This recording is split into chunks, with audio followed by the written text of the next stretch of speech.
नमस्कार दोस्तों, हमारे चैनल में आप सभी का स्वागत है। अगर आपको कहानी पसंद आए तो वीडियो को लाइक करें। चैनल पर पहली बार आए हैं तो सब्सक्राइब करके बेल आइकन घंटी प्रेस करना ना भूलें। चलिए कहानी की तरफ चलते हैं। शांति जी रेलवे स्टेशन पर कई दिनों से बैठी थी और अपनों को याद कर रही थी। वही अपने जो उनके खुद के बेटे थे और धोखे से छोड़ गए थे। शरीर पर कई जगह जख्म बने हुए थे और एक पैर से लंगड़ा कर चल रही थी। जख्म ज़्यादा पुराने नहीं लग रहे थे। चेहरे पर भी कुछ नीले से निशान थे, जैसे कि उन्हें बेदर्दी से मारा गया हो।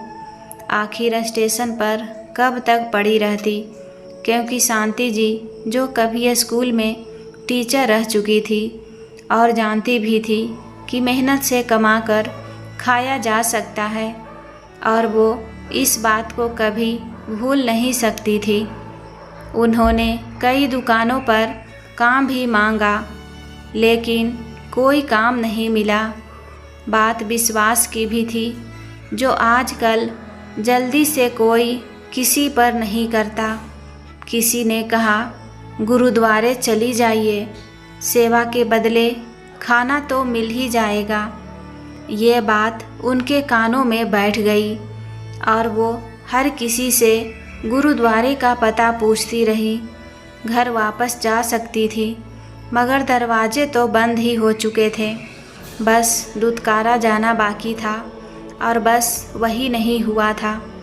अगर जाती तो वो भी हो जाता, लेकिन अपने आत्मसम्मान के लिए वो घर जाने के बजाय गुरुद्वारे का पता पूछने लगी। भटकते भटकते जाने कितने किलोमीटर चलती हुई शांति जी गुरुद्वारे पहुंच गई। वहां जाकर सबसे पहले कीर्तन में बैठी और फिर प्रसाद खाया। कई दिनों बाद पेट भर कर खाना खाया था। फिर उन्होंने वहां नियुक्त सेवादार से कहा, भाई साहब, इधर कोई सेवा मिलेगी क्या? मैं अकेली बेसहारा औरत हूँ। मुझे बस एक कोना रहने को और कोई सेवा करने को दिलवा दीजिए। बड़ी मेहरबानी होगी आपकी। इस सेवादार ने उनसे थोड़ा रुकने को कहा और खुद चला गया। वो एक तरफ बनी बेंच पर बैठी रही और उसके आने का इंतज़ार करती रही। आधा घंटे बाद सेवादार ने आकर पूछा, माता जी, आप रोटी बना देंगी क्या? सुनते ही शांति जी की आंखों में चमक आ गई और उन्होंने कहा, हाँ जी भाई साहब, क्यों नहीं, मैं तो ढेर सारी रोटी बना सकती हूँ। शांति जी को वहाँ सेवा तो मिल ही गई थी और साथ ही एक बड़े हॉल में एक कोने में एक बिस्तर भी मिल गया था, जहाँ महिलाएं ही रहती थी। अब उनके रहने और खाने का इंतजाम हो गया था। शांति जी के जख्म और उन्हें लंगड़ाते देखकर हर कोई उनसे इस बारे में पूछता, लेकिन वो कुछ नहीं बताती। कह देती कि किसी से टक्कर हो गई थी। उस हॉल में सब लोग उनकी तरह नहीं थे, बस कुछ ही महिलाएं उनकी तरह परेशानी से जूझ रही थी। बाकी महिलाएं यहाँ कुछ दिन रहने आती और सेवा करके चली जाती थी।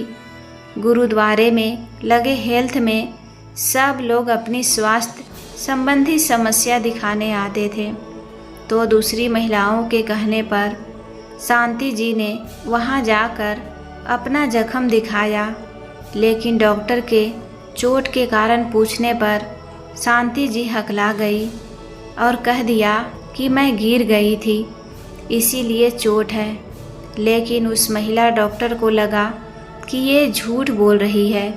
उसने उनके घर के बारे में पूछा, मगर शांति जी ने कहा कि बच्चे बाहर रहते हैं और वो एक विधवा अकेली औरत है और गुरुद्वारे में सेवा करना पसंद करती है।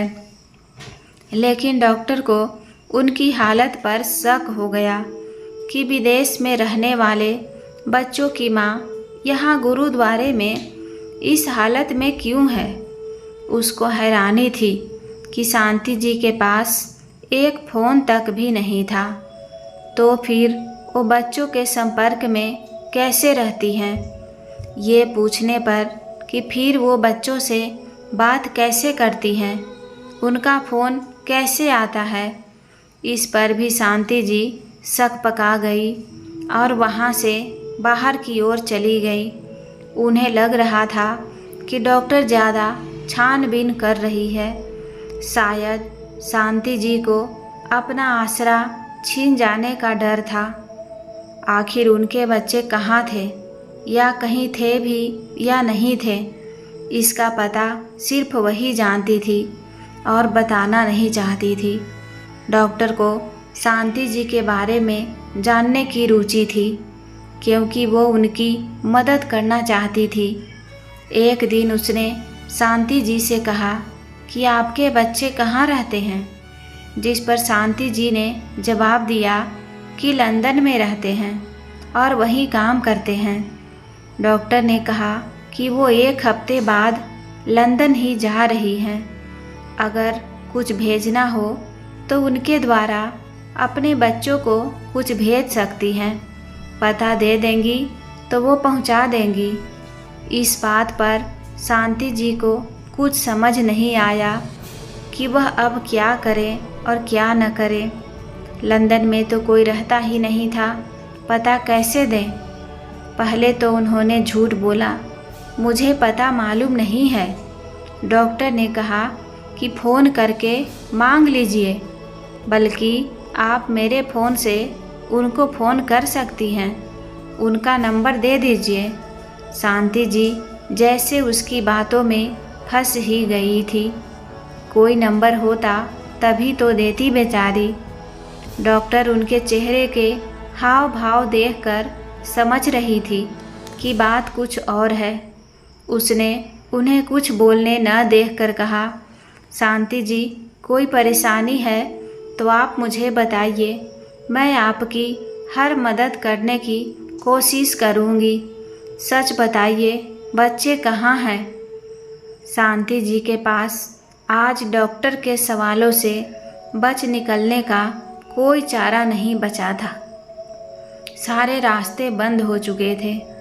डॉक्टर बार बार उनसे पूछ रही थी और शांति जी बैठी बस ज़मीन को ताक रही थी। आखिरकार इनका टूट ही गया और उन्होंने कहा, डॉक्टर साहब, मेरे पति को छोड़कर पूरा परिवार है और इसी शहर में रहता है। सच तो ये है कि मैं अपने ही बच्चों की सताई हुई माँ हूँ।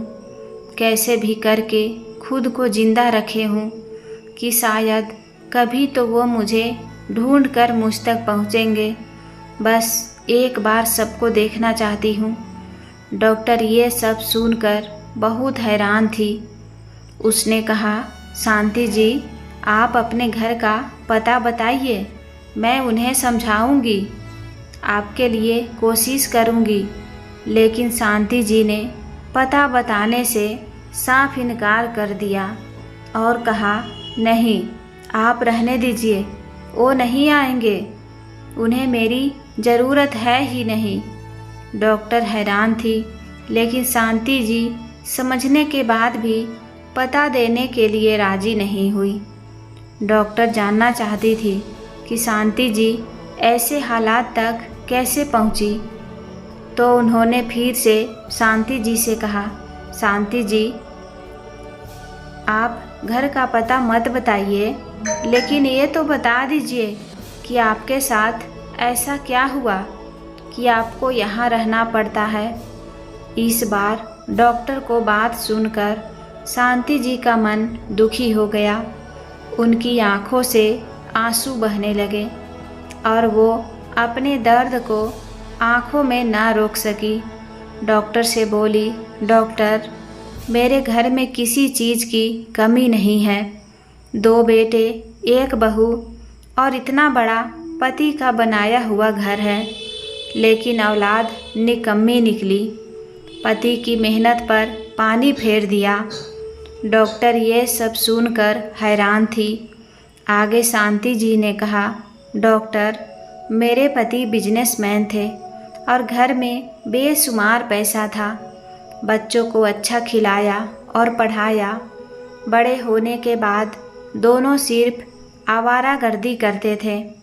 अपने पापा के लाख समझाने के बाद भी दोनों की संगत बिगड़ती गई और न ही पढ़ाई लिखाई हुई। उनके पिता इनकी आए दिन आती शिकायतों से परेशान रहने लगे थे। यहाँ वहाँ झगड़ा, गुंडागर्दी से तंग हो चुके थे।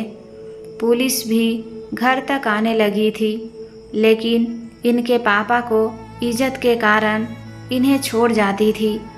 मेरे पति इससे बीमार रहने लगे और हद तो तब हो गई जब बड़े बेटे अनुराग एक लड़की को लेकर भाग गया। पुलिस उसको दिन रात ढूंढती रही और सारा मोहल्ला और समाज हम पर थूकता रहा। इस बदनामी के कारण परेशान रहने से मेरे पति को हार्ट अटैक आ गया और उनकी जान नहीं बची। कहते हुए शांति जी फिर से रोने लगी। डॉक्टर ने उनकी पीठ को सहलाया और जब वो कुछ शांत हुई तो आगे की कहानी के बारे में पूछा। शांति जी ने आगे कहा, बड़ा बेटा अनुराग लौट कर भी नहीं आया था और इधर मैं अपने पति को खो चुकी थी। उनके अंतिम संस्कार के लिए उसका इंतज़ार हो रहा था। अनुराग लौटा तो सही, लेकिन सारे संस्कार होने के बाद और साथ में वो लड़की भी थी जिससे वो शादी कर चुका था। मेरी हैरानी की सीमा नहीं थी। बाप की अर्थी के वक्त अनुराग पत्नी को घुमा रहा था। कैसा निर्लज बेटा पैदा किया है मैंने, डॉक्टर ने कहा। लेकिन आपने घर क्यों छोड़ दिया? डॉक्टर के ये सवाल पूछने पर शांति जी फिर से अतीत में पहुंच गई और अपनी कहानी बताने लगी। डॉक्टर, अनुराग बहू लेकर तो आया था, लेकिन बहू के संस्कार जाने कैसे थे, जाने कैसे घर से आई थी। खुले कपड़े और अनुराग के साथ खुले में सो जाती थी। छोटे भाई तक का लिहाज न किया और मेरा तो करते ही नहीं थे। एक दिन मैंने कहा कि बहू, कमरे में किया करो जो करना है। हर वक्त पति से सबके सामने चिपके रहना शोभा नहीं देता। इधर तुम्हारा देवर भी है, वो भी बिगड़ सकता है। लेकिन मेरा ये कहना मुझ पर बहुत भारी पड़ा। बहू रेनू ने ज़ोर ज़ोर से चिल्लाना शुरू कर दिया और दोनों भाई भाग कर आ गए और पूछने लगे कि क्या बात है। रेनू ने कहा कि तुम्हारी माँ मुझ पर लांछन लगा रही है। दोनों बेटे मुझ पर ही बिगड़ पड़े और बोले कि घर में रहना है तो मुंह बंद रखो। दोनों ने धीरे धीरे मुझसे सारी चाबियाँ छीन ली और अपने बाप के बिजनेस को पानी में डुबो दिया। कर्जे वाले रोज आने लगे और उन्होंने मेरे पति की निशानी सोने की चीज़ों को देकर कर्जा उतारना शुरू कर दिया।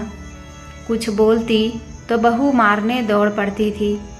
कई बार तो उसने मुझे मारा भी और बेटे उसका साथ देते रहे। मोहल्ले वाले शोर शराबा सुनकर समझाने भी आते तो उन्हें बेइज्जत करके अपने घर का मामला बताकर भगा दिया जाता था।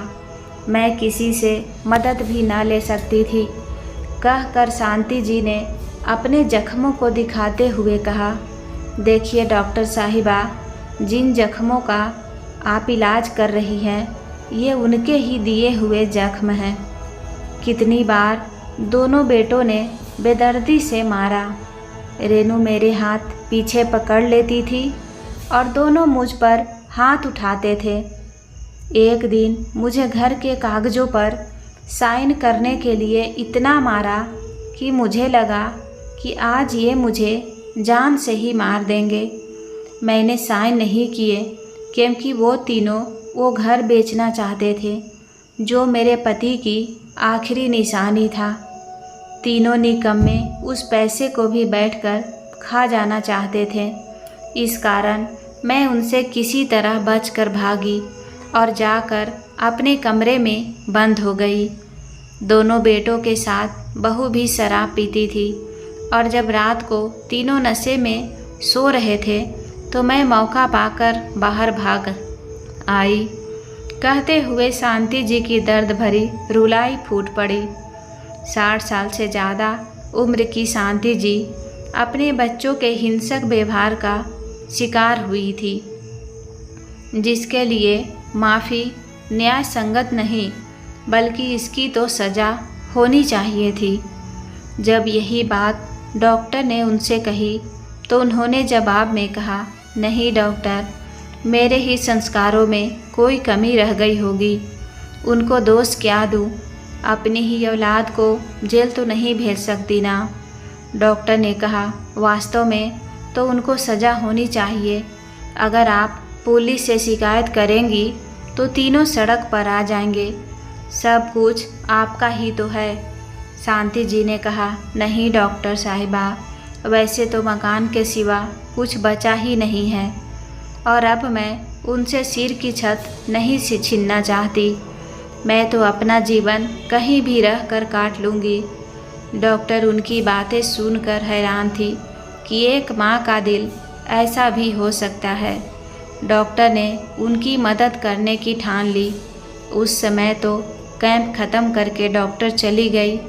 डॉक्टर का आना जाना गुरुद्वारे में सुबह के 3 घंटे होता था और बाकी समय वो अपने क्लिनिक में बिताती थी। शहर को जानी मानी महिला डॉक्टर थी और दिल की नेक भी कि गुरुद्वारे में सेवा देने चली आती थी। एक दिन उन्होंने शांति जी से कहा, आप मुझे अपने कुछ ज़रूरी डॉक्यूमेंट्स दे देंगी तो मैं आपकी सरकारी पेंशन बंधवा दूंगी। मेरे एक बहुत अच्छे जानकार हैं, वो आपका काम कर देंगे।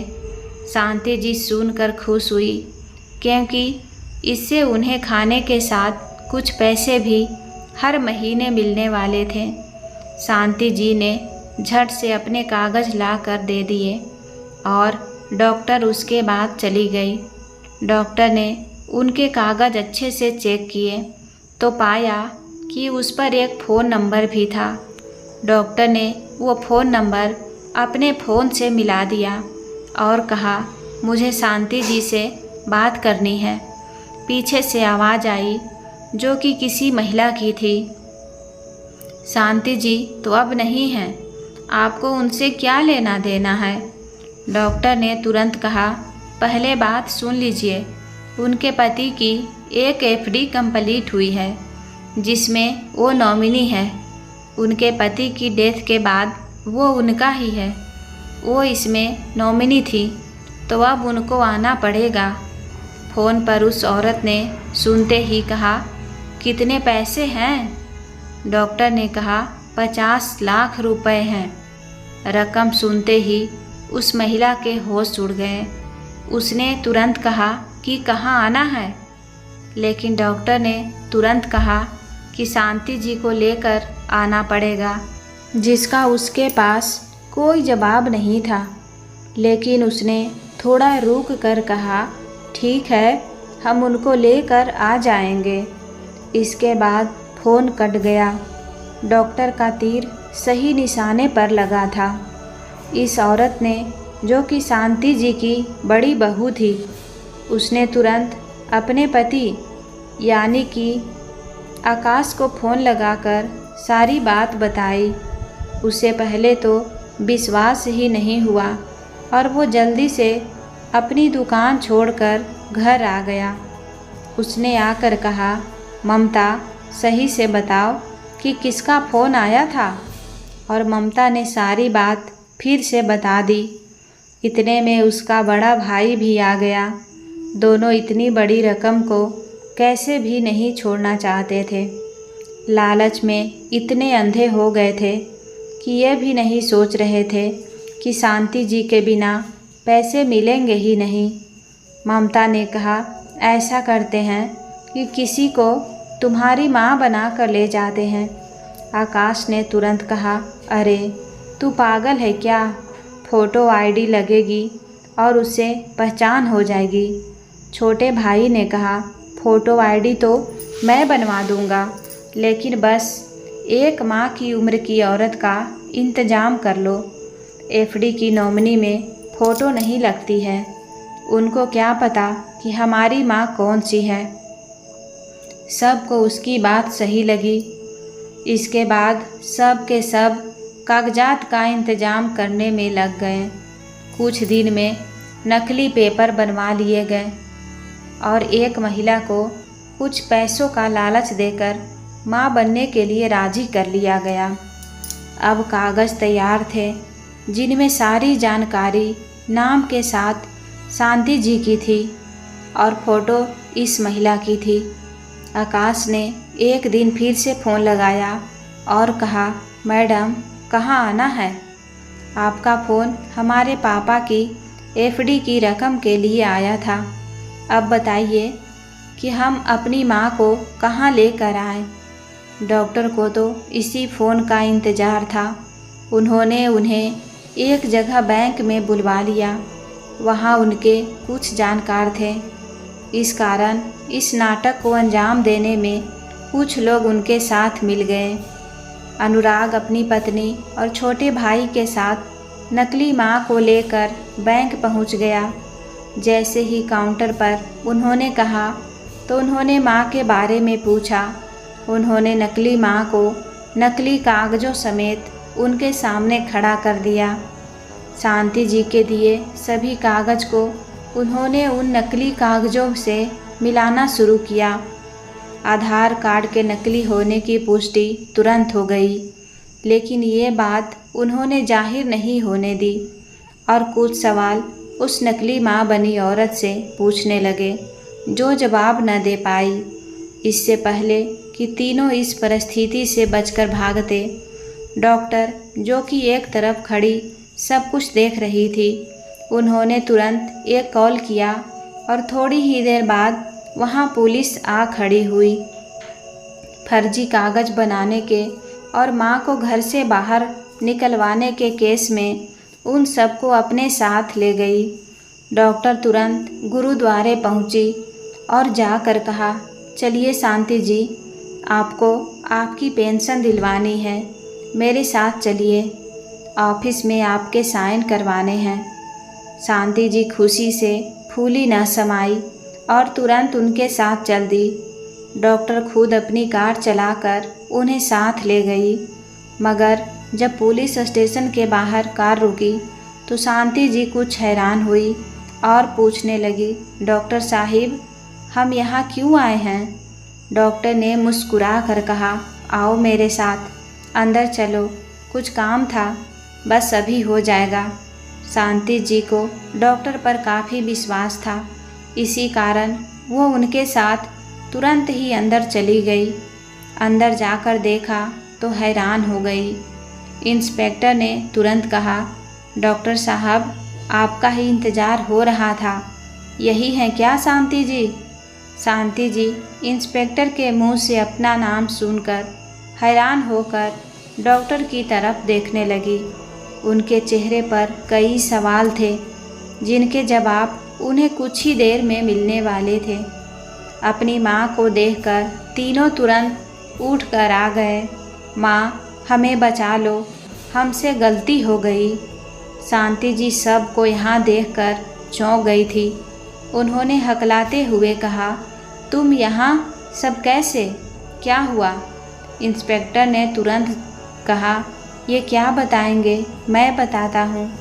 इतनी फरेबी औलाद भला क्या सच बताएगी? इसके बाद इंस्पेक्टर ने सारी बात शांति जी को बताई। शांति जी धम से कुर्सी पर बैठ गई और आंचल में मुंह छिपाकर रोने लगी। डॉक्टर ने उनके कंधे पर हाथ रख कर कहा, शांति जी, आप इंस्पेक्टर साहब को अपने वो जख्म दिखाइए जो इन तीनों ने आपको दिए हैं और जिनका इलाज मैं ही कर रही हूँ। शांति जी आंसू पोंछते हुए डॉक्टर की तरफ देखने लगी तो डॉक्टर ने कहा, शांति जी, यही मौका है। इन तीनों ने आपके साथ जो भी किया है वो सब इंस्पेक्टर साहब को बता दीजिए। इनको सज़ा तो मिलनी ही चाहिए। शांति जी खामोशी से उन तीनों को एक तरफ देखने लगी तो तीनों तुरंत उनके पैरों में पड़ गए और माफ़ी मांगने लगे। इंस्पेक्टर ने कहा, नकली माँ लाकर अपनी माँ का पैसा ले जाना चाहते थे। भले ये सब डॉक्टर मैडम का ड्रामा था, लेकिन तुम्हारी असलियत भी सामने आ गई। अगर ये सच में होता तो तुम लोग तो इसी तरह अपनी माँ का पैसा खा जाते। नकली माँ और नकली कागज़ बनाकर तुम लोगों ने 420 का काम किया है। अपनी माँ को मारा पीटा भी है और अब इसीलिए सज़ा तो ज़रूर होगी। तुम्हारी माँ की लाचारी तो मैं देख ही रहा हूँ कि वो बेचारी तुम्हारी शिकायत तक नहीं कर पा रही है। इंस्पेक्टर ने हवलदार को आवाज़ लगाकर तीनों को अंदर बंद करने को कहा तो तीनों रो रो कर माफ़ी मांगने लगे और अपनी माँ की कदमों में गिर गए। बहू रेनू पैर छू कर कहने लगी, आप तो मेरी माँ जैसी हैं, मुझे माफ़ कर दीजिए। इस बार शांति जी से रहा न गया और उन्होंने उसको ज़ोर से थप्पड़ मारते हुए कहा, मैं तो तब भी माँ थी, लेकिन तुमने समझा कहाँ था। नौकरानी से ज़्यादा तो अहमियत ही नहीं दी।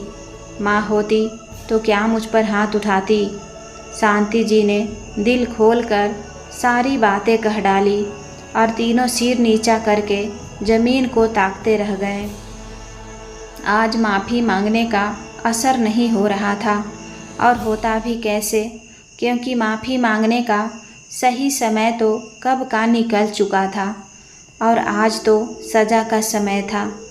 शांति जी ने इंस्पेक्टर से कहा, इनको अपने हिसाब से सज़ा देना चाहे दे दीजिए, मैं कानून के बीच में नहीं आना चाहूँगी। इसके बाद उन्होंने डॉक्टर को ढेरों धन्यवाद कहा।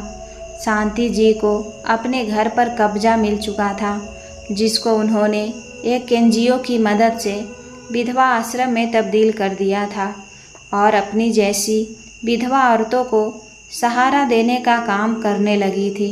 दोस्तों, उम्मीद करती हूँ आपको कहानी पसंद आई होगी। कहानी पसंद आए तो वीडियो को लाइक करें। चैनल पर पहली बार आए हैं तो सब्सक्राइब करके बेल आइकन घंटी प्रेस करें ताकि मेरे आने वाली हर वीडियो का नोटिफिकेशन मिल जाए और आप कहानी को सुन सकें। कहानी को पूरा सुनने और देखने के लिए दिल से धन्यवाद। मिलती हूँ एक नई कहानी के साथ।